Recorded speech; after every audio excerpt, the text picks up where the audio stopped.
Hello मेरे प्यारे बच्चों, very good morning to all of you. आज हम लोग चल रहे हैं क्लास 9th मैथमेटिक्स का एक्सरसाइज 13.2। एक्सरसाइज 13.2 को स्टार्ट करने से पहले हम लोग समझेंगे बेलन का वक्र पृष्ठीय क्षेत्रफल और बेलन का कुल पृष्ठीय क्षेत्रफल। वक्र का मतलब क्या हुआ? जो घुमा हुआ सतह है।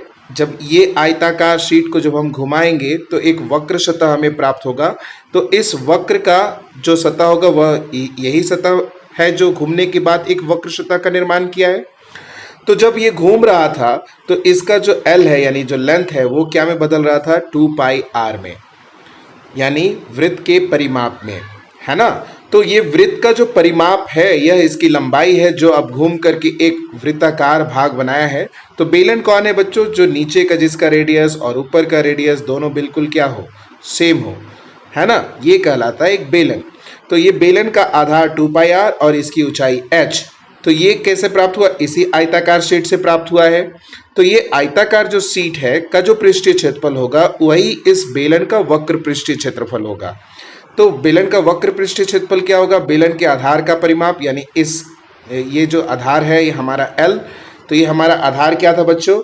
L था और इसकी ऊंचाई क्या थी? h। तो यही L क्या में कन्वर्ट हो गया? 2πr में, और h तो हम इनको गुना करते हैं तो क्या मिल गया? 2πrh।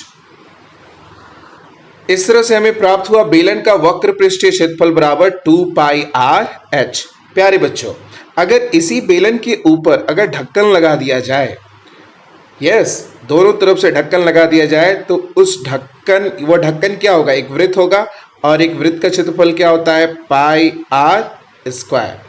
तो एक πr² ऊपर भी जुट गया, एक πr² नीचे भी जुट गया। तो इस तरह से बेलन का कुल पृष्ठीय क्षेत्रफल क्या हो जाएगा? 2πrh, जो उसके वक्र का पृष्ठीय क्षेत्रफल था, प्लस एक ऊपर के ढक्कन और एक नीचे का ढक्कन। दो ढक्कन हो गए, दो ढक्कन जुड़ जाएंगे तो 2πr²। अब इन दोनों में क्या कॉमन है? तो 2 इसमें भी है, 2 इसमें भी है, पाई इसमें भी है, पाई इसमें भी, r इसमें भी, r इसमें भी, लेकिन r यहाँ स्क्वायर है, यानी r इंटू r यहाँ 2 है। तो इसमें से दोनों पद में से 2πr जब हम कॉमन लेते हैं तो यहाँ बच रहा है h और यहाँ बच रहा है r। इसको इस तरह से भी आप सजा के लिख सकते हो, 2πr into r plus h। ये हो गया आपके बेलन का कुल पृष्ठीय क्षेत्रफल।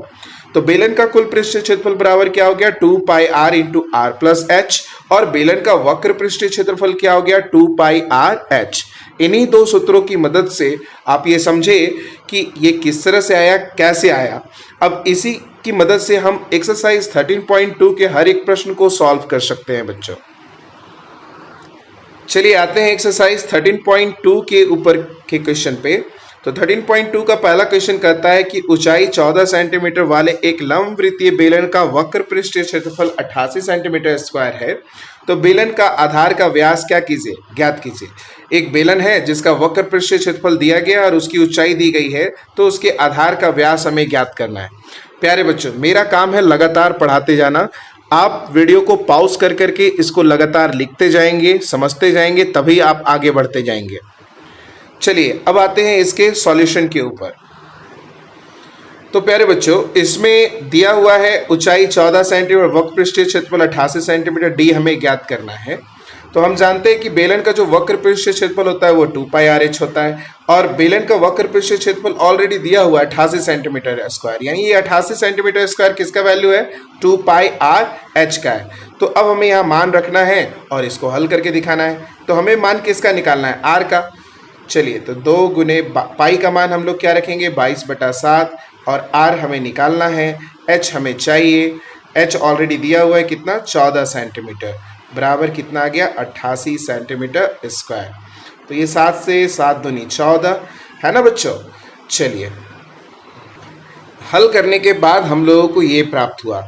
तो अब यहाँ से 22 को 2 से गुना कीजिए, 44 को 2 से गुना कीजिए तो 88। तो r गुने 88 सेंटीमीटर बराबर क्या हमें प्राप्त हुआ? 88 सेंटीमीटर स्क्वायर।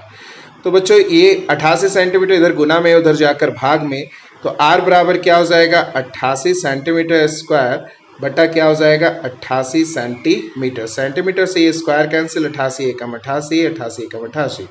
तो इस तरह से r का मान कितना आ गया बच्चों? 1 सेंटीमीटर। हमें क्या निकालना था? व्यास। और व्यास क्या होता है? त्रिज्या का दुगना, यानी 2r। 2 गुने 1 सेंटीमीटर बराबर कितना आ जाएगा? 2 centimetre. Is that your answer. उम्मीद करते ही आपको समझ में आ रहा होगा बच्चों। क्वेश्चन नंबर 2 की तरफ चलते हैं। तो क्वेश्चन नंबर 2 कहता है धातु की एक चादर से 1 मीटर ऊंची और 140 सेंटीमीटर व्यास के आधार वाली एक बंद बेलनाकार टंकी बनाई जाती है। इस कार्य के लिए कितने वर्ग मीटर चादर की आवश्यकता होगी? बच्चों यहाँ ध्यान रखने वाली बात क्या है कि जो बेलनाकार है वो टंकी जो है बेलनाकार वो बंद टंकी है। तो बंद टंकी है इसका मतलब हम लोगों को ऊपर और नीचे दोनों ढक्कन लगाना है, तो उसका हम लोग कुल पृष्ठीय क्षेत्रफल इस्तेमाल करेंगे।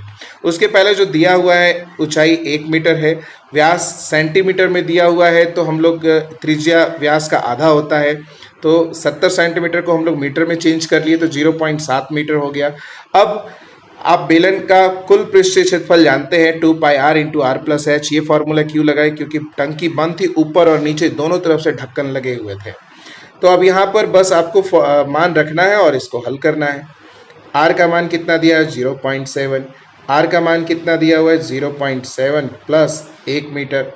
तो यहाँ से 1 दशमलव हटाइए तो ये 7 से 7 कैंसिल, तो 22 दूनी 44/10 गुने 1.7। यहाँ से भी 1 दशमलव हटाइए तो नीचे 10। अब इसको गुना कीजिए तो 17 चौके 68 का 8 हाथ में रह गया 6, 17 चौके 68 और 2 70 और 6 76, नीचे 2 जीरो है तो 7.68 मीटर स्क्वायर ये आपका क्या हो गया? आंसर हो गया। उम्मीद करते हैं ये आपको समझ में आ रही है बातें बच्चों।